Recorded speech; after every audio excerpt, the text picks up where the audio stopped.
बोलिए सद्गुरुदेव की जय।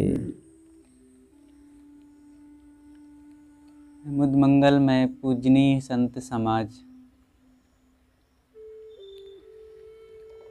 सदगुरु कबीर साहब कहते हैं, लल्ला तुतरे बात जनाई, तुतरे आए तुतरे परचाई। आप तुतरे और की कही, एक खेत दुनो निर्बहई। साहब कहते हैं कि लल्ला तुतरे बात जनाई। लोग जो आधे अधूरे गुरु लोग हैं, अगुआ लोग हैं, वे लोगों को फुसला बौरा करके, मीठी मीठी बातें कह करके, लल्ला बच्चा भैया बाबू कहते हुए उनको बताते हैं, अच्छा करते हैं, लेकिन तुतरी बातें कहते हैं। तोतली बात, तुतराने का मतलब आधी अधूरी बात कहना, साफ ना कहना। जो तुतराता है वो साफ नहीं बोल पाता ना। इसी तरह ये केवल जीभ से, जुबान से तुतलाने वाली बात यहाँ नहीं कही गई है। वो तो शारीरिक दोष है और वो कोई व्यक्ति की गलती नहीं है। गलती तो तब होती है जब सत्य बात ना कहा जाए, वो भी साफ नहीं रहती। जानते हैं कुछ, मानते हैं कुछ और कहते हैं कुछ। तो साहब कहते हैं ऐसे लोग तोतली बात, तुतराते हुए, आधी अधूरी, स्पष्ट बातें नहीं कहते। तुतरे आए तुतरे परचाई। ऐसे लोग स्वयं तो तुतलाते ही हैं, वे दूसरों को भी अपने अंदर तो वे कमजोर बातें, अधूरा सिद्धांत रखते ही हैं, दूसरों को भी अबोध की बातें बताते हैं। आप तुतरे और की कही, एक खेत दुनो निर्बही। स्वयं उलझे हैं और दूसरों को भी उलझाते हैं। इनके यहाँ तो एक खेत दुनो निर्बही। ऐसे सिद्धांत, ऐसी बात कहते हैं कि भोग और मोक्ष, त्याग और आसक्ति, इनके यहाँ सब एक है। जड़ चेतन एक है, पाप और पुण्य एक है, सबको एक में मिला देते हैं। कोई निर्णय नहीं, कोई समाधान नहीं। सब धान 22 पसेरी जो मानेंगे, वो किस सिद्धांत में स्वयं रहेंगे और दूसरों को भी क्या वे बताएंगे, क्योंकि स्वयं को उन्हें विधि निषेध का बोध नहीं है। तो साहब कहते हैं, पहले अपने आप के सिद्धांतों को हमें परखना चाहिए। अपने मन को, अपने जीवन को शुद्ध करना सबसे पहले आवश्यक है। जो व्यक्ति स्वयं को ठीक नहीं करेगा, अपने ही सिद्धांतों की कसर खोट को नहीं निकालेगा, वो दूसरों को अधूरी बात बताएगा ही। संदेहशील ना रहें, साफ स्पष्ट समाधान हमारे मन का होना चाहिए। और जब तक हम बोधवानों की संगत करके विवेक ज्ञान का अनुसरण नहीं करेंगे, तब तक स्पष्ट समाधान हो ही नहीं सकता। संसार में बहुत कुछ अधूरी बातें ही चलती रहती हैं। इसीलिए धर्म बदनाम है। धर्म विश्वास को मानते हैं, विश्वास नहीं है। विश्वास तो वो तो बाद की चीज है ही है, लेकिन धर्म विज्ञान है। विज्ञान और विश्वास में यही अंतर है। विज्ञान तर्क की कसौटी पर खरा हुआ होता है, तब उस पर विश्वास किया जाता है। और जो केवल विश्वास पर बातें चलती है, तो वहाँ पर तर्क नहीं चलता, बस मान लो, जो हम कहते हैं सब मान लो। बाबा वचनम प्रमाणम, बाबा जो कहें सब प्रमाण ही है। तो केवल मान लेने से काम नहीं बनेगा। कैसे मान लें? कहते हैं अरे मानो तो देव, नहीं तो पत्थर तो है ही है। मान लेने से, देव अगर है तो मानो तो ठीक है, लेकिन अब पत्थर को ही देव मान लें, अच्छी बात है। अरे जब पत्थर को ही मानना है तो इन प्राणियों को क्यों नहीं मानते हो? जब मान करके ही करना है तो विवेक पूर्वक मानो, क्योंकि अब यहाँ पर विवेक नहीं होने से अब कुछ भी मानने की बात आ गई है। ऐसा थोड़े ये विज्ञान कहता है।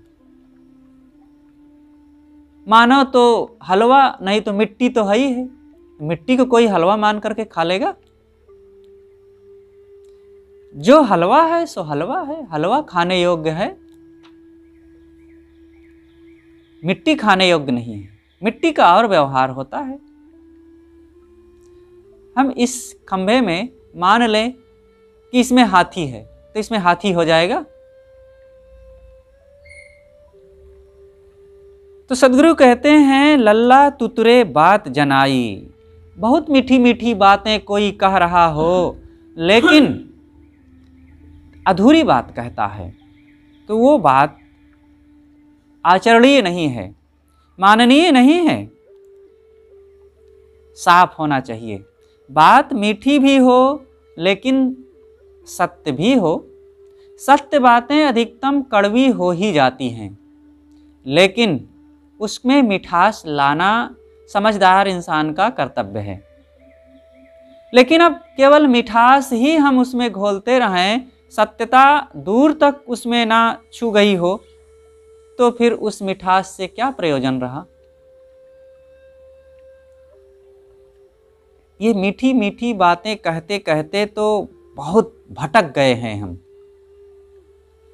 कोई आवे और हमें मीठी मीठी कह करके धीरे से हमारे घर, धन और हमारे बाल बच्चों पर, हमारे मान सम्मान पर, सब पर बट्टा लगा करके चला जाए, तो उस व्यक्ति को हम क्या कहेंगे? यही तो होता है। आज मीठी बातें कह करके आए दिन देखा जाता है कि अमुक ठगा गया, अमुक का धन चला गया, अमुक को फुसला बौरा करके लोग उनकी प्रॉपर्टी को लिखवा लिए। तो ये सब मिठास से केवल काम नहीं बनेगा। सत्य बात होनी चाहिए। अगर उसमें कोई कड़वाहट है तो कोई बात नहीं, सहो, सहने की जरूरत है। जब तक मन को मजबूत करके हम सत्य को नहीं स्वीकारेंगे, तब तक चिकनी चुपड़ी बातों में ठगाते ही रहेंगे। तो साहब कहते हैं कि ये लल्ला, बच्चा, भैया, मुन्ना, बाबू कहने वालों से सावधान रहना।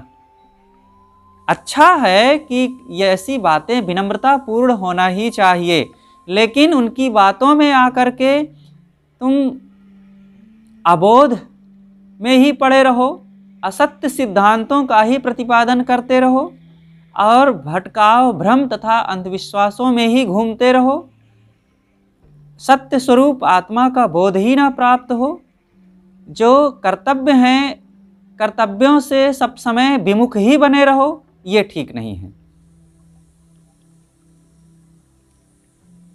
तुतरे आए तुतरे परचाई, ऐसे लोग स्वयं तुतलाते हैं, स्वयं अबोधग्रस्त रहते हैं और दूसरों को भी वही परिचय कराते रहते हैं गलत बातें। हमारा सिद्धांत सही होना चाहिए, तुतराने वाला नहीं होना चाहिए। जड़ चेतन एक जो मानेगा, साहब ने कहा आगे, आप तुतरे और की कही, एक ही खेत दोनों निर्बही। ये स्वयं अबोधी होने से बात तुतला कर कहते हैं, अर्थात उलझी हुई चर्चा करते हैं। संशयग्रस्त होकर के संदेह पूर्वक उनको खुद को अपने सिद्धांत का बोध नहीं रहता, स्पष्ट नहीं हो पाता और वे मानते हैं कुछ, कहते हैं कुछ। और अपने आप को ही वे ठगते हैं ऐसा करने वाले। जो चीज़ तर्क से, निर्णय से और विज्ञान की कसौटी से सत्य ना उतर सके, कारणकारी व्यवस्था से सत्य ना उतर सके, और फिर भी उसी को मानते जाना, क्योंकि बहुत बड़ी भीड़ मानती है, बहुत बड़ा समाज मानता है, और बड़े बड़े कहलाने वाले लोग मानते हैं, और बड़ी बड़ी पोथियों में लिखा है इसलिए मान लो। ये बात उचित नहीं है। जो लिखा है सब सच नहीं, जो चमके सब सोना नहीं। अध्यात्म स्पष्ट है, इससे ज्यादा और स्पष्ट क्या हो सकता है। जो मैं हूं, मैं की सत्ता को स्वीकार करना, ये कितनी बड़ी बात है। अब बात कुछ नहीं है, साफ है।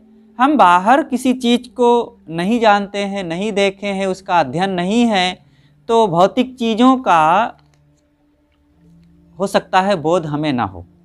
अब सच में ऐसा है ही कि सब चीजों का एक व्यक्ति कहाँ तक ज्ञान कर पाएगा। ऐसी ऐसी तमाम चीजें हैं, बहुत चीजें। हम एक वृक्ष है, इसी के बारे में ज्यादा नहीं जान सकते, लेकिन एक नियम समझ लेने पर सब कुछ समझ में आ जाता है। विज्ञान भी यही मानता है, गणित का भी यही नियम है कि एक नियम के आधार से बड़े बड़े सवालों का हल निकाला जाता है। एक नियम को जान लेने से कि पानी कैसे बरसता है, वृक्ष कैसे उगते हैं, बड़े होते हैं, कैसे फलते फूलते हैं, पक्षी कैसे उड़ता है, ये सब एक नियम है। नियम के आधार पर सब काम हो जाता है, साफ समझ में आ जाता है। मनुष्य के मन में दुख कैसे आता है, मन कैसे अशांत हो जाता है और शांति कैसे मिलती है, क्रोध कैसे उत्पन्न होता है, वासनाएं कैसे उत्पन्न होती हैं, इन सब का अपना एक नियम है। असहनशील होंगे और किसी की बात को हम समझे बिना धैर्य खो बैठे तो क्रोध आ जाएगा। कुसंग में रहेंगे और आत्म विस्मरण बनाए रखेंगे तो वासनाएं जागृत हो जाएंगी। आसक्ति है तो हम भ्रमित हो ही जाएंगे। तो ये सबका अपना नियम है। इसी प्रकार जो इस नियम को पालन ना करके भटकाव में जिएगा तो वो तोतली बात कहेगा ही। इसलिए हर चीज को हम स्पष्ट समझें, एक में सब ना मिला दें। जड़ चेतन एक नहीं है, अलग अलग है, लेकिन सबको एक में ही हम सानते चले जाएं, ये ठीक नहीं है। निर्णय होना चाहिए। भोग और योग दोनों अलग अलग है। भोग अलग है, योग अलग है।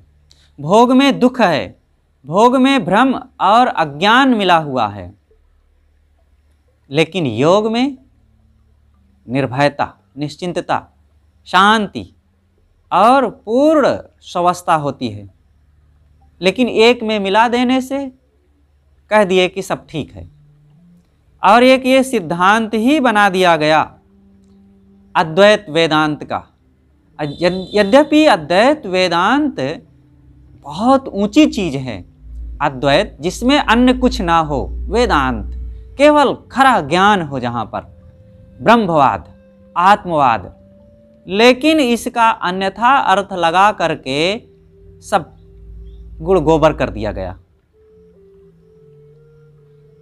बताया गया कि सब एक ही है। बताया गया कि अद्वैत वेदांत सिद्धांत में केवल एक ब्रह्म की सत्ता है। वहाँ पर ना जीव है, ना भगवान है और ना अन्य कुछ है, केवल एक अद्वैत ब्रह्म की सत्ता है। जब एक अद्वैत ब्रह्म ही है तो फिर ये संसार भी नहीं है, सुख दुख भी नहीं है अलग से कुछ, केवल एक ब्रह्म है। और अगर यहाँ पर विषयों में, भोगों में सुख की प्रतीति हो रही है तो वह भी केवल एक ब्रह्म की ही अनुभूति हो रही है मानो, क्योंकि अन्य कुछ है ही नहीं है। विषयों में, भोगों में अगर सुख प्रतीत हो रहा है तो वो ब्रह्म का ही सुख है, वो ब्रह्मानंद ही है। और यही सिद्धांत को फिर और मजबूत करके भोग योग एक मिला दिया गया। और इसी आड़ में फिर कितने कहलाने वाले ये ब्रह्मज्ञानी लोग भोग और योग एक मान करके, योग तो किए नहीं और भोग तो अंदर भरा ही है, और ये एक धर्म का जामा पहना करके खूब विषयों में अपने आप को भटकाए और दूसरों को भी यही उपदेश दिए।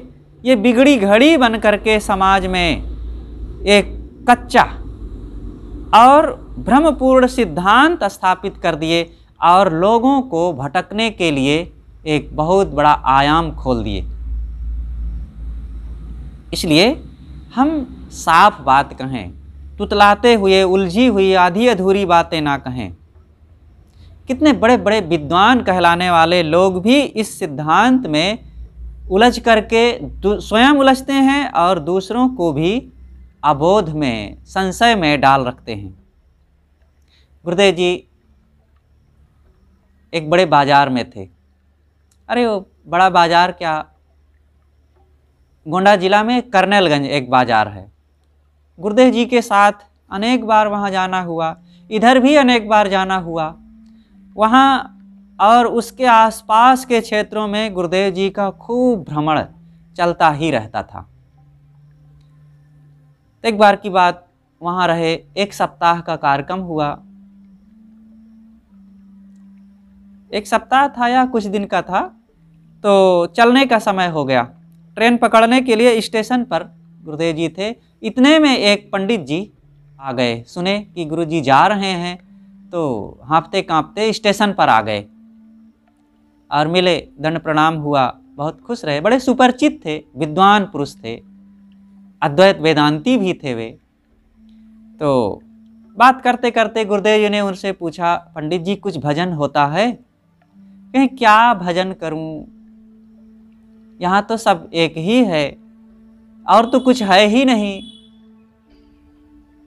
ना संसार है और ना और कुछ है, किसका भजन करूं, कौन भजन करे? इस प्रकार से वे गोलमोल बातें करने लगे। तो गुरुदेव जी ने कहा कुछ अलग है ही नहीं है, सब एक ही है। कहें महाराज सब एक ही है, सब मेरा ही स्वरूप है। तो स्टेशन पर थे, वहीं एक घास का गट्ठर पड़ा था और कुत्ता बैठा था, पटरी पर गंदगी पड़ी थी। तो ये सब सामने दिखा तो गुरुदेव जी ने कहा कि ये गट्ठर और ये कुत्ता और ये गंदगी और फिर खाने पीने की चीज़ें, ये सब एक ही है। तो कहे महाराज शास्त्रों में अलग अलग भी कहा गया है। गुरुजी ने कहा आप क्या मानते हैं? शास्त्रों में तो बहुत प्रकार से कहा गया है, आप क्या मानते हैं? कहे महाराज क्या बताऊं, सब शास्त्र पढ़ता हूँ, सब लिखा है उसमें सब प्रकार की बातें, और अब जैसे लिखा रहता है वैसे कह देता हूँ, मैं क्या बताऊं। अब ऐसे उलझन पूर्ण बात कह देने से स्वयं घोटाले में हैं और फिर ऐसे प्रवक्ता लोग दूसरों को क्या बताएंगे, क्या समाधान देंगे? इसलिए स्पष्ट समाधान होना चाहिए। कुछ करड़ी होता है, कुछ त्याज्य होता है, कुछ खाद्य होता है, कुछ अखाद्य होता है, और कुछ कर्तव्य होता है, कुछ अकर्तव्य होते हैं। इन चीज़ों को हम साफ समझें। यहीं पर वो घटना याद आती है कि एक अद्वैत ब्रह्मज्ञानी थे और एक जगह वो नंगे और अद्वैत ब्रह्म ज्ञान में ही सब समय रहते थे, पड़े रहें तो लोग उनके दर्शन करने जाएं, और वे सब समय कहें कि मैं सब समय 5 वर्ष की अवस्था में रहता हूँ, और वहीं पड़े रहें तो कोई भी आवें उनको खिलावें पिलावें, और खाने पीने के बाद वहीं पड़े रहें, नंगे भी हैं, स्त्रियां भी आवें, सब यही माने कि बाबा तो 5 वर्ष की अवस्था में है, केवल एक ब्रह्म में लीन रहते हैं और इनसे क्या परहेज रखना। राजा और रानी ने सुना, वे लोग भी दर्शन करने के लिए आए। चलें भाई दर्शन कराएं। तो राजा साहब दर्शन किए दूर से। रानी कुछ खिलाना चाहिए तो अच्छी अच्छी चीज़ें लाई थी, पकवान, फल फूल, मेवे आदि लाई, खिलाने लगी, मुख में खिलाई तो खाए। और खाने के बाद रानी के गोद में बैठ गए तो सोची चलो कोई बात नहीं, और गोद में बैठे बैठे वहीं टट्टी कर दिए। तो रानी को बहुत बुरा लगा, तो सोचे कि अब जब इनको कुछ पता ही नहीं है कि मैं कहाँ बैठ गया और क्या कर दिया तो कोई बात नहीं चलो, लेकिन जब ये कुछ पता ही नहीं है तो यह भी पता नहीं होना चाहिए। वो टट्टी उठा करके उनके मुख में ले गई तो मुख को बगल कर लिए। तब कहा अच्छा इसका पता है, एक चाटा जोर से मारी कि जब ये पता है कि ये गंदगी है, इसको नहीं खाना चाहिए, तो ये भी तो पता होना चाहिए कि किसी की गोद में नहीं बैठना चाहिए। अब बैठ भी गए तो किसी की गोद में गंदगी नहीं करना चाहिए, उस समय ना बैठे, जाकर अलग कराओ। लेकिन एक तरफ अद्वैत ब्रह्म ज्ञान का दिखावा और दूसरी तरफ कर्तव्यहीनता और असभ्यता का काम करना, मर्यादा विहीन काम करना, यही है कि साहब कहते हैं इनके यहाँ एक ही खेत दोनों निर्वही। एक ही खेत में इनके यहाँ भाटा ऊख कपास सब कुछ होता है। सातसी, राजसी, तामसी ये सब समय से क्रोध भी करेंगे। एक जगह गुरुदेव जी रेलवे स्टेशन पर थे, ये बिलासपुर की घटना है। वहाँ पर चल रहे थे, ट्रेन खड़ी थी, इतने में एक अद्वैत ब्रह्मज्ञानी आ गए और वे गुरुजी से मिले। कहे महाराज मैं सब समय 5 वर्ष की अवस्था में रहता हूँ और पान खाए भज भज मुख कर रहा था। कहे मैं सब समय 5 वर्ष की अवस्था में रहता हूँ और सब जानते हैं कि महाराज 5 वर्ष की अवस्था में है। अभी देखिए ये केला ठेले पर बिक रहा है, मैं 1 दर्जन उठा लाऊं, सब समझेंगे कि बच्चा है 5 वर्ष की अवस्था में, कोई कुछ नहीं बोलेगा। गुरुजी हंसते रहे और इतने में ट्रेन चल दी। कहे महाराज अब जाओ, अब 5 वर्ष की अवस्था में हैं आप यहाँ, कोई बात नहीं, पान खाते हैं 5 वर्ष की अवस्था में, अद्वैत ब्रह्मज्ञानी हैं। तो जिनको जड़ चेतन का निर्णय नहीं, बंध मोक्ष का निर्णय नहीं, कर्तव्य का निर्णय नहीं, वो केवल वाणी पछोरते रहने से काम नहीं बनेगा। निर्णय होना चाहिए, साफ होनी चाहिए बात। तो सद्गुरु कहते हैं कि केवल भगवान भरोसे ना बैठे रहो, ब्रह्म को लिए ना पछोरते रहो। एक भक्त आए मिलने के लिए, तो गुरुदेव जी ने उनसे भी कहा कुछ साधन भजन होता है। कहा है महाराज किसका साधन, किसका भजन, जय क्षण रघुपति जस करे ते क्षण तैसन होए। तो गुरुदेव जी ने कहा यह भी कहा गया है कर्म प्रधान विश्व रचि राखा। कहें हाँ महाराज यह भी कहा गया है। तो उलझे हैं, कुछ साफ नहीं है, ये भी लिखा वो भी लिखा, सब मानते चले गए। ये शास्त्रों का जो प्रमाण मानेगा कि जो शास्त्र में लिखा है वैसा हम चलेंगे तो कहीं नहीं आप चल पाएंगे। इसीलिए अंततः स्वयं में विवेक होना चाहिए, स्वयं की जागृति होनी चाहिए। तो सद्गुरु कहते हैं कि ये तुतलाने वाले लोग कभी भी ना स्वयं अपने आप में निर्णय पर पहुंच पाते हैं, ना दूसरों को भी निर्णय दे पाते हैं, और फिर आधी अधूरी बातें कह करके लोगों को भी ये भ्रम में डाल देते हैं और यहाँ तक कि उनके सदाचार को भी छीण कर देते हैं। क्योंकि एक ही खेत दोनों निर्वही, स्वयं ये भोग योग और कर्तव्य अकर्तव्य, बंध मोक्ष का निर्णय ना होने से कुछ भी करते चले जाएंगे और दूसरों के लिए भी हरी झंडी दिखा देते हैं। इसलिए सदैव निर्णय होना चाहिए, पारख ऊपर थिर होए रहना, सकल परखना ना कछु गहना। सद्गुरु श्री पूर्ण साहब ने कहा है कि पारखी बनो। पारखी का मतलब निर्णयी बनो।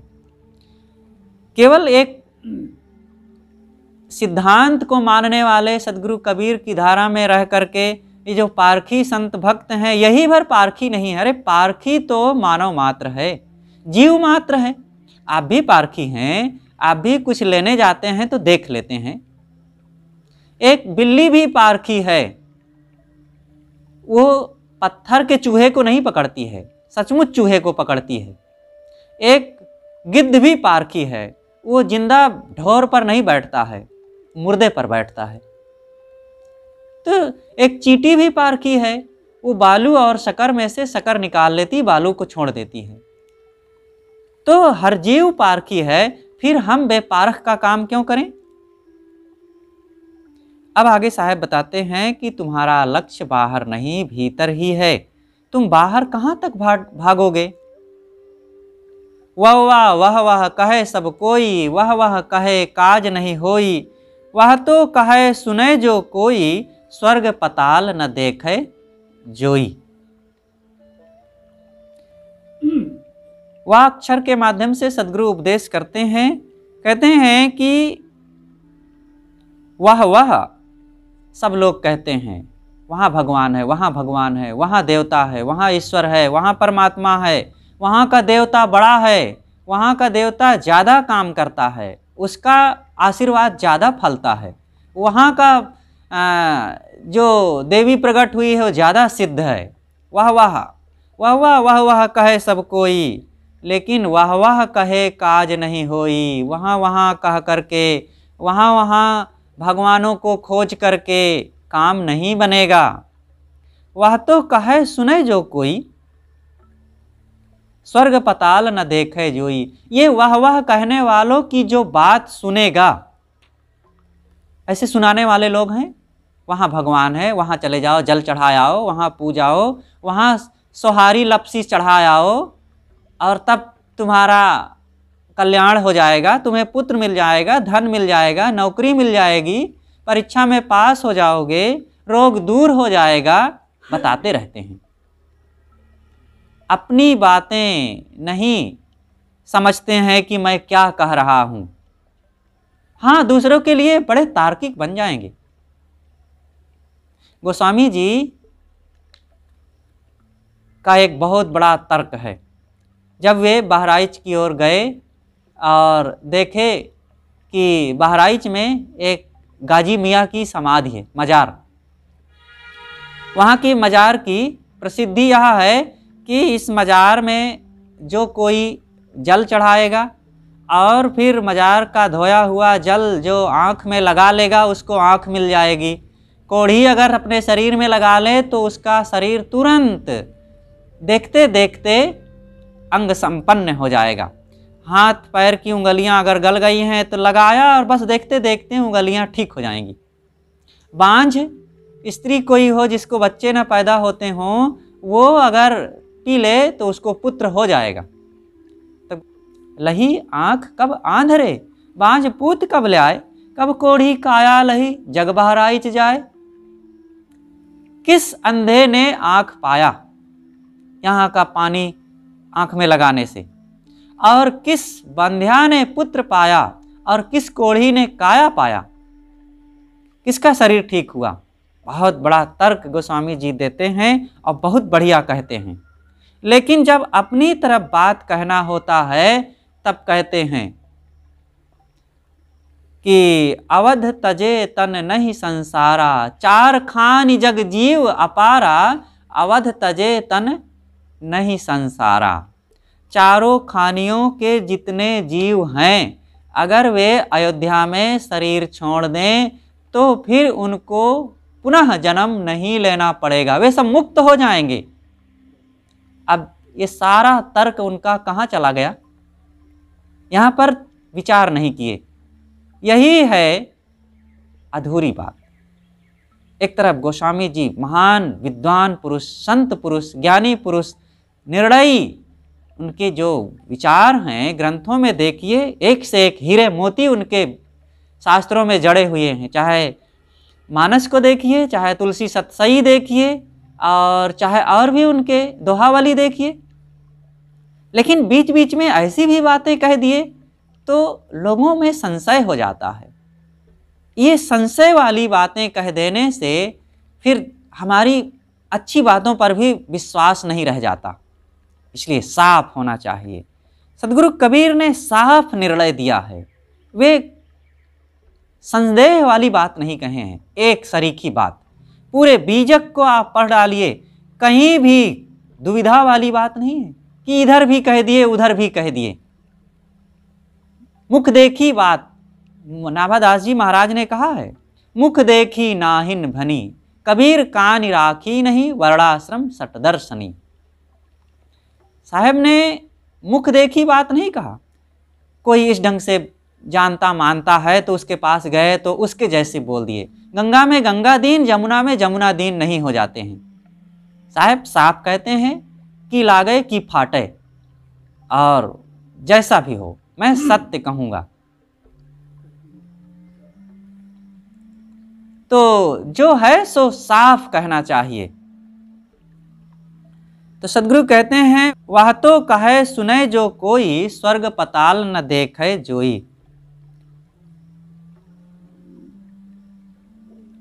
परोक्ष बात कहने वालों की बातें वही सुनकर मान लेता है जिसने वास्तविकता को नहीं देखा है। वह तो कहे सुने जो कोई, स्वर्ग पताल न देखे जोई। लोग बात को स्पष्ट नहीं करते, अधूरी बात कहते हैं। मोक्ष बंध सत्ता की समग्रता की वास्तविकता है, इसलिए हम किसी चीज को साफ और निर्णय समझें। कहीं स्वर्ग और नरक में सोचते न रहें कि बाहर से मुक्ति मिल जाएगी, मोक्ष मिल जाएगा, स्वर्ग मिल जाएगा।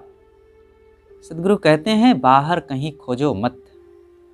वह अक्षर के माध्यम से सदगुरु उपदेश करते हैं कि वह कहने से काम नहीं बनेगा। अर्थात वह ब्रह्म तो सब जगह कहते ही हैं कि वहाँ ब्रह्म है, वहाँ खुदा है, वहाँ परमात्मा है। तो ये जिज्ञासुओं को सत्य बोध न देना हुआ। परोक्ष बात कहने वालों की बातें वही सुनकर मान लेता है जिसने वास्तविकता को समझा नहीं है। व्याकरण के अनुसार 3 पुरुष होते हैं, मैं, तू, वह। उत्तम पुरुष, मध्यम पुरुष, अन्य पुरुष, 3 प्रकार की बातें होती है। उत्तम पुरुष मैं है, मैं का मतलब स्वयं हाजिर हुजूर। और मध्यम पुरुष वह, अनेक लोग हैं, वह भी है, चीजें हैं, वस्तुएं हैं, लोग हैं, पशु पक्षी हैं, वह भी है।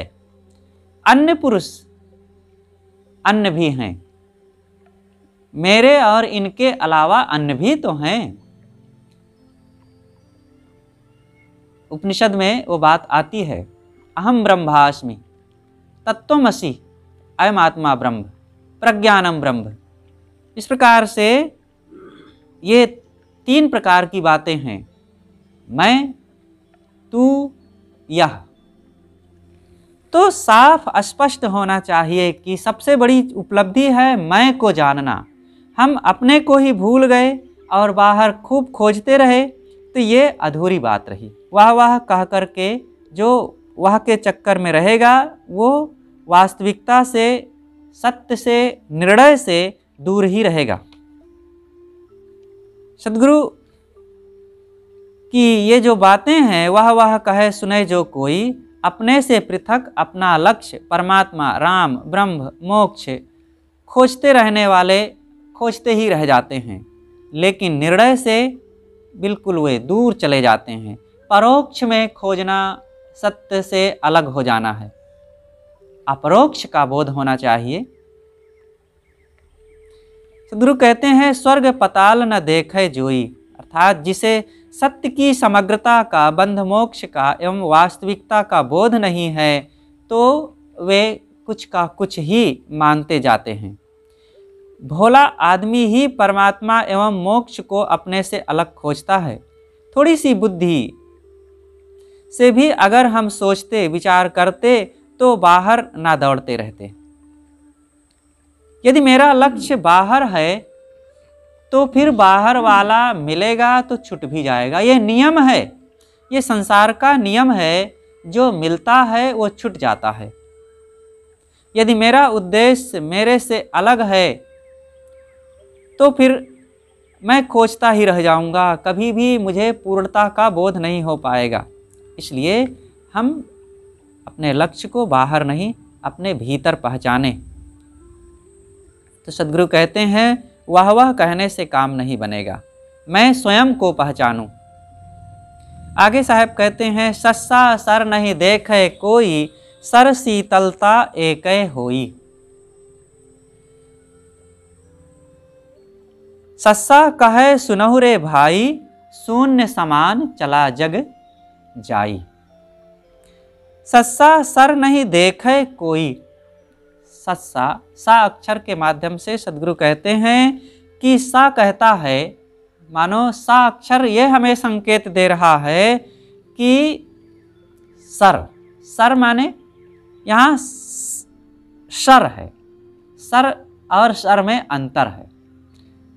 सर के दो अर्थ होते हैं, एक माने सिर फारसी भाषा, और एक सर का अर्थ होता है बाण।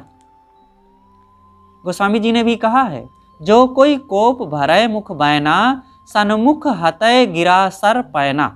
तुलसी तऊ लेस रिस नाही, सो शीतल कहिए जग माही।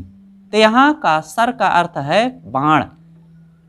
कोई मुख में तीर कमान चढ़ा करके और पैने तीर की तरह हमारे ऊपर कटुवाणी की बौछार कर रहा हो, इतने पर भी तुलसी तऊ लेस रिस नाही, लेस मात्र भी रिस ना चढ़े। रिस माने क्रोध, गुस्सा।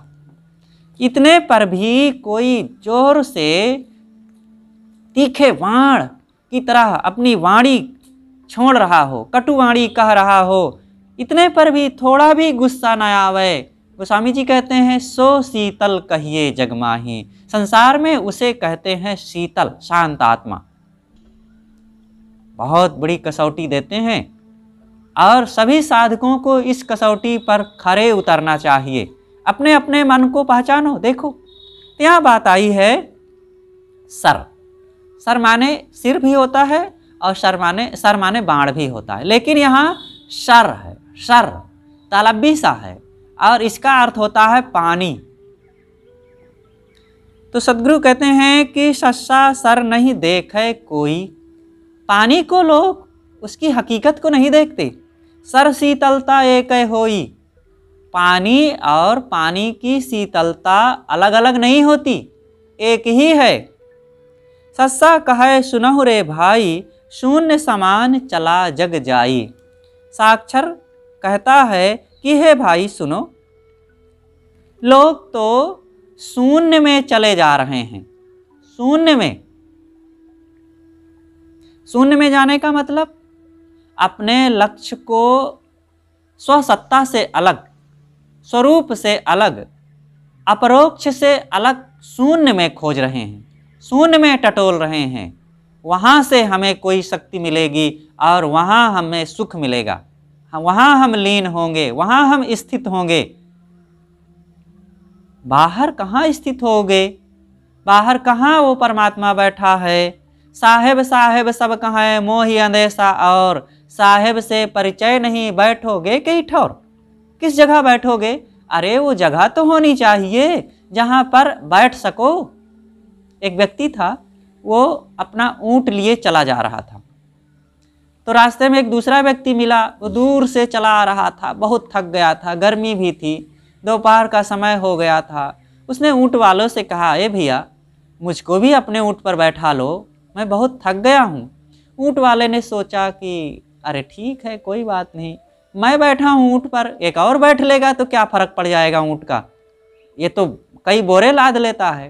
उन्होंने कहा कि ठीक है, तो मैं ऊँट को बैठाता हूँ और तुम पीछे से ऊँट पर सवार हो जाओ, बैठ लो। तो ऊँट को बैठा दिया और उससे कहा कि तुम पीछे बैठ लो, तो वो बैठ लिया। कहा चलें? कहा हाँ चलो। तो जैसे ही ऊँट को खड़ा किया तो फिर ज़मीन में हो गया। तो कहे भैया मैं तो नीचे हो गया, रुको रुको। कहे तुम कैसे बैठे? कहा अरे भैया जहां पर बैठा था वो सीट ही गायब हो गई। ऊंट जब बैठता है तो पीछे के दोनों पैरों को पीछे मोड़ लेता है, अब बढ़िया सीट बन जाती है। तो सोचा कि यहीं पर अच्छा है, पीठ में कहाँ बैठें, तो वही पैर पर बैठ लिया और जैसे ऊंट खड़ा हुआ पैर सीधे, सीट गायब। बस ऐसे ही हमारी सीट गायब हो गई। जिस सीट पर बहुत अच्छी लगती है भगवान परमात्मा और वो वहाँ है और वो लोग भी मानते हैं, बड़े लोग भी मानते हैं, शिक्षित और विद्वान भी मानते हैं, पंडित और गुरु लोग भी मानते हैं, तो वो सीट बहुत बढ़िया होगी, हम भी इसी पर बैठ लें। बैठ लिए, लेकिन अब उस सीट पर बैठते हैं तो वहाँ विश्राम ही नहीं मिलता, जहाँ के तहाँ है, गायब हो गई सीट ही। तो साहब कहते हैं साहेब साहेब सब कहें मोही अंदेशा, और मुझे तो यही अंदेशा है कि लोग भगवान, देवता, परमात्मा, ईश्वर जिसको कहते हैं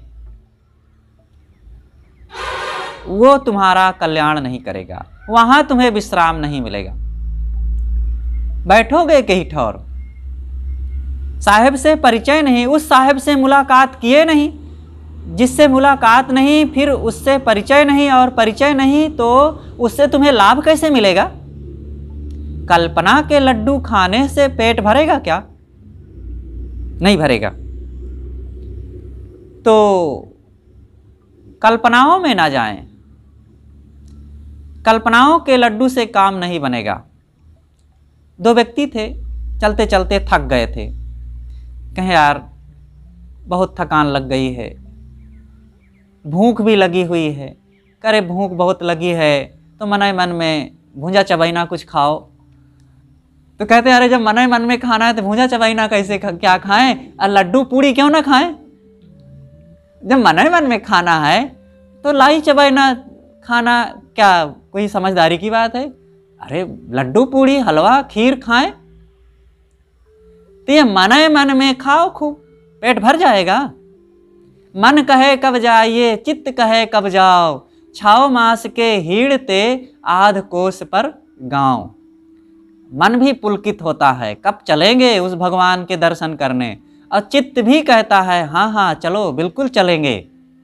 लेकिन चल पड़े और 6 महीना से चल रहे हैं और आध कोस पर गांव है, आधे कोस की दूरी है उस भगवान से मिलने के लिए, लेकिन 6 महीना से चल रहे हैं।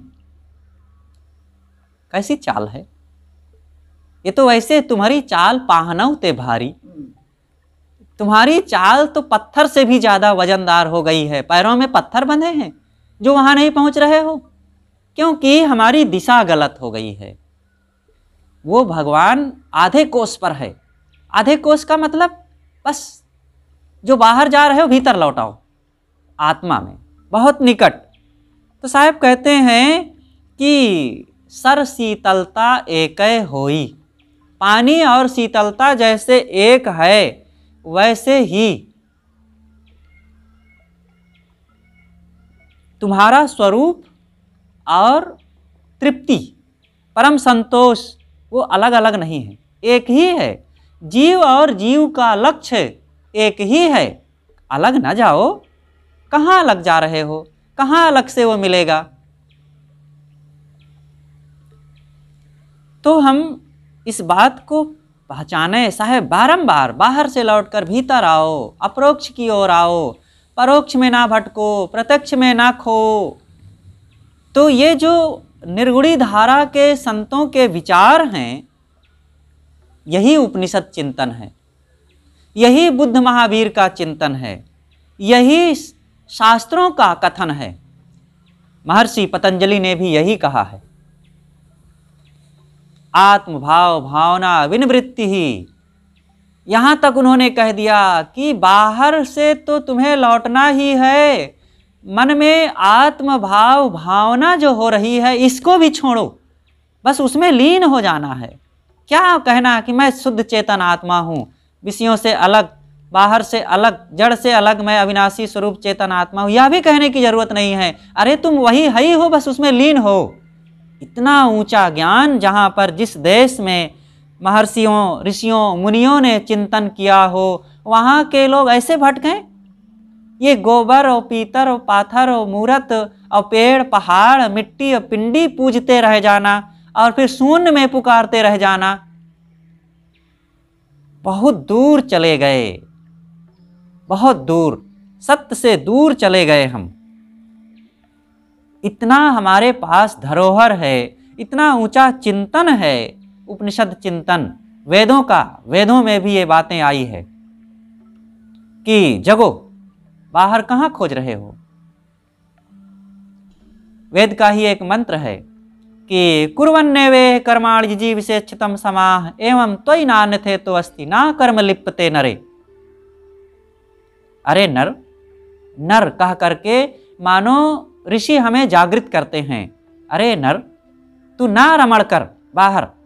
कहाँ तू रमण कर रहा है, किस में रमण कर रहा है, इन विषयों में।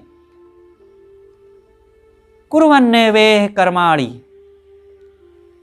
जो करना है, करने योग्य है वह कर। जिजीविषेच्छितं समाह, वह स्वयं में अपनी तरफ लौट करके। तुम्हें जो मिलना है वो अंदर ही मिलेगा, इसलिए बाहर नहीं, भीतर लौटो। तो सद्गुरु कहते हैं सर शीतलता एकै होई। पानी और पानी की शीतलता जैसे एक है, वैसे जीव और जीव का लक्ष्य एक है, वो बाहर नहीं, अपना स्वरूप है। सस्सा कहे सुनहरे भाई, शून्य समान चला जग जाई। साक्षर कहता है हे भाई सुनो, लोग बाहर खोज करके, बाहर विषयों में ढूंढ करके और प्राणी पदार्थों में अपनी तादात्म्यता स्थापित करके शून्य में पहुंच गए। शून्य में नहीं, भीतर खोजो। बाहर नहीं है, बाहर विषय मिलेंगे, पदार्थ मिलेंगे, चीजें मिलेंगी और वे छूट जाएंगी, वो जीवन निर्वाह में काम आएंगी। परम तृप्ति और परम लक्ष्य वो नहीं हो सकते हैं। आग्रह रहित विनम्र बनो। जब तक आदमी किसी प्रकार की पकड़ बनाए रखता है, हठाग्रह, एक तो पकड़ होना चाहिए, सत्य का आग्रह होना चाहिए, लेकिन सत्य के लिए हठाग्रह भी नहीं होना चाहिए। तो जो व्यक्ति किसी प्रकार से हठाग्रही होगा, वह ना स्वयं सत्य में स्थित हो पाएगा और न दूसरों को भी संतोष दे पाएगा। वही बात साहब यहाँ कहते हैं, सस्सा खरा करे सब कोई, खर खर करे काज नहीं होई। सस्सा कहे सुनहु रे भाई, राम नाम ले जाहु पराई। सस्सा खरा करे सब कोई। साक्षर के माध्यम से सद्गुरु उपदेश करते हैं कि यहाँ मतवादी लोग, किसी बात के आग्रही लोग, मान्यताओं में ग्रस्त लोग अपने ही बात को ऊपर रखना चाहते हैं। हर समय अपने आप को ही वे चाण मानते हैं। मैं जो कहता हूँ वही सत्य है, मैं जो मानता हूँ वही सत्य है, मैंने जो जाना है उसके अलावा और कुछ नहीं है। कहते हैं संसार में दो बुद्धि है और आधे में पूरी दुनिया है और 1.5 बुद्धि मेरे पास है। आधी बुद्धि लोगों के पास हो गई है, आधे में पूरी दुनिया के लोग और 1.5 बुद्धि मेरे पास है। ऐसी जो हठता बना करके रखेगा वो कहीं भी ना किसी दूसरे को शांति दे सकता है, शांति का अनुभव करा सकता है, और ना स्वयं प्रसन्नता का अनुभव करेगा। कहीं हर जगह विवाद ठानता रहेगा। साहब कहते हैं ये हठाग्रह छोड़ो, खरखर करे काज नहीं होई। ये खरखर भर भर करने से काम नहीं बनेगा। विनम्र बनो और विनम्र हो करके सत्य का प्रतिपादन करो, सत्य बातें लोगों के सामने कहो। कुछ लोग थे, साहब कहते हैं कि वे लोग परोक्ष में कुछ मान रहे थे, ठीक है, मानते थे, अच्छा है। तो कोई विवेक ज्ञानी मिल गया। विवेक ज्ञानी है मतलब सत्य को समझता है कि लक्ष्य बाहर नहीं है, भीतर है, अच्छा है, समझना चाहिए। किंतु अब कोई परोक्ष में मानने वाला मिल गया तो उसके सामने तुम एक लागे सत्य को मत परोस दो खरा कह करके। बिरह भुअंगम तंडसो मंत्र न माने कोय, राम वियोगी ना जिए जिए तो बाउर होए। अगर किसी को विरह बाण लगा है तो कोई बात नहीं, तो तुम उसको धीरे से सदाचार की बात कहा करके और बाह्य थोड़ा उसकी भी साधना त्याग तप की महिमा की बढ़ाई करते हुए, उसकी प्रशंसा करते हुए कुछ ज्ञान विचार की बात कह दो, चलो आगे बढ़ो। अब तुम सत्य जानते हो कि बाहर नहीं लक्ष्य भीतर है, तो ऐसे लोगों के सामने इतना खरा एक लागे ना उड़ेल दो कि उसको दुख हो जाए और उसके मन में ठेस पहुंच जाए, और फिर वो समझ भी तो नहीं पाएगा इस बात को। इसलिए साहब कहते हैं खरखर करे काज नहीं होई। ये खरखर करने से, बहुत बात कहने से काम बनेगा नहीं। सत्य का प्रतिपादन करो, लोगों के सामने मीठी बातें कहो और कड़वी बातें कह करके उनके साथ लग करके कहीं उनको उलझाओ मत, भटको मत, कहीं सत्य को समझो। सदगुरु कहते हैं राम नाम ले जाहु पराई। लगता है जैसे कुछ ऐसे लोग कबीर साहब के सामने उपस्थित हों जो सदाचार और त्याग के बिना केवल राम नाम जप से कल्याण प्राप्ति का व्याख्यान देते रहे हों और वे इसमें अपनी अधिक भावुकता प्रदर्शित कर रहे हों। सदगुरु ऐसे लोगों को लक्ष्य करके मानो कहते हों कि ठीक है, लेकिन कम से कम अपने मन से दोषों को, विकारों को तो छोड़ो, उससे पराये हो जाओ, उससे दूर चले जाओ, तब काम बनेगा। अब तुम एक तरफ राम नाम जप भी रहे हो, भगवान भवानी का नाम भी ले रहे हो और जप तप भी कर रहे हो, लेकिन मन में नाना द्वंद लादे हुए हो, इच्छाएं कामनाएं छोड़ नहीं रहे हो, मनोविकार वासनाएं साथ में तुम्हारे भरी हुई हैं, तो इससे फिर राम नाम जपने मात्र से क्या होगा। इसलिए राम नाम ले जाहु पराई। तो हम सत्य को पकड़े और असत्य को छोड़ दें, पहले से ही उससे दूर हो जाएं, उससे अपने मन को हटा लें, तब काम बनेगा। नहीं तो सब मिला करके एक में भर देंगे तो ठीक नहीं रहेगा। वास्तविकता को समझें, हम सत्य का अनुसरण करें। जब तक हम, सदगुरु कबीर ने कहा है एक जगह, कहाँ कबीर सोई जन मेरा जो घर की रार निबेरे, वही मेरा अपना अनुगामी है, वही मेरा शिष्य है। शिष्य वह नहीं है सदगुरु कबीर का जो कंठी पहन लिया है, जो तिलक लगा लिया है, जो छापा लगा लिया है और जो तमाम इन बातों को मानता है। तो ये मानने से काम नहीं होगा, बल्कि मेरा अनुगामी तो वह है जो मनोविकारों को मिटावे, दोषों को मिटावे, अवगुणों को हटा करके अपने स्वरूप की ओर लौटे और सारे द्वंद्वों से ऊपर उठ करके आत्म कल्याण की स्थिति को पहचान करके उसमें स्थित होवे। तो सदगुरु कहते हैं पर सस्सा खरा करे सब कोई, खरखर करे काज नहीं होई।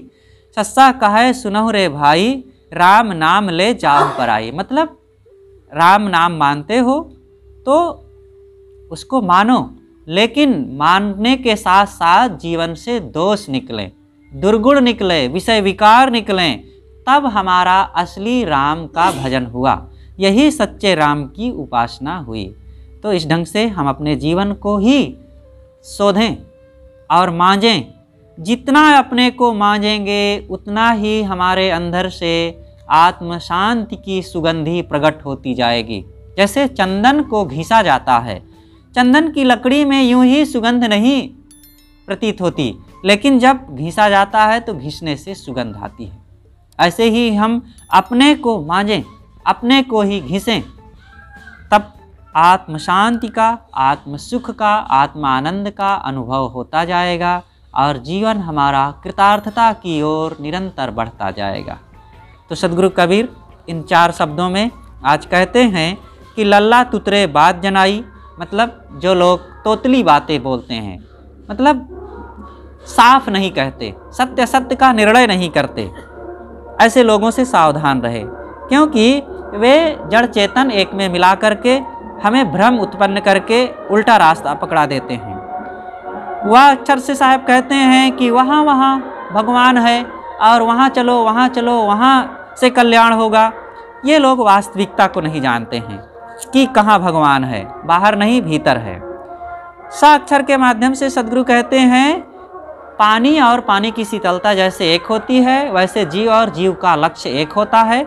इसलिए लक्ष्य को बाहर नहीं अपने आप में खोजो, और वो खोज पूर्ण तब होगी जब विषय विकारों को त्यागेंगे।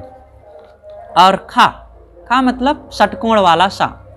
इस अक्षर से साहब कहते हैं लोग खरखर तो बहुत कहते हैं, अपने ही मत को, अपने सिद्धांत को, अपने ही समझ को मजबूत मानते हैं और कहते हैं कि हम जो मान रहे हैं वो राम, परमात्मा, ईश्वर, ब्रह्म और यह भौतिकवाद जो यही है सत्य। लेकिन ठीक है, जो मानते हो अच्छी बात है, तुम राम को मानो, भगवान को मानो, अच्छा है, कहाँ हम आपका खंडन करते हैं। लेकिन एक बात मानो कि ये सब मानते हुए तुम अपने जीवन से विषय विकारों का त्याग करो, गंदी आदतों का त्याग करो, दुर्गुण, दुराचार, दुर्व्यसनों का त्याग करो। जब इसका त्याग कर दोगे तो अपने आप तुम्हें जो कह रहे हो राम की, परमात्मा की, आत्मा की प्राप्ति, वो अपने आप हो जाएगी। तो साहब कितनी मिठास से कहते हैं कि सहज मिले रघुराई। वहाँ पर शब्द 7वें में बात आई है कि सहज ही मिल जाएंगे, सहज समाधि उन्मन जागे, सहज मिले रघुराई। वही बात यहाँ भी कहते हैं कि तुम राम नाम को मानो, लेकिन उसके साथ साथ दोषों, विकारों, दुर्गुणों का भी त्याग करते चलो। बस आज यहीं पर समाप्त होता है और शेष थोड़ा सा रह गया है, कल वह भी समाप्त हो जाएगा। तो बस अब कल तक के लिए हम आपसे विदा लेते हैं। साहेब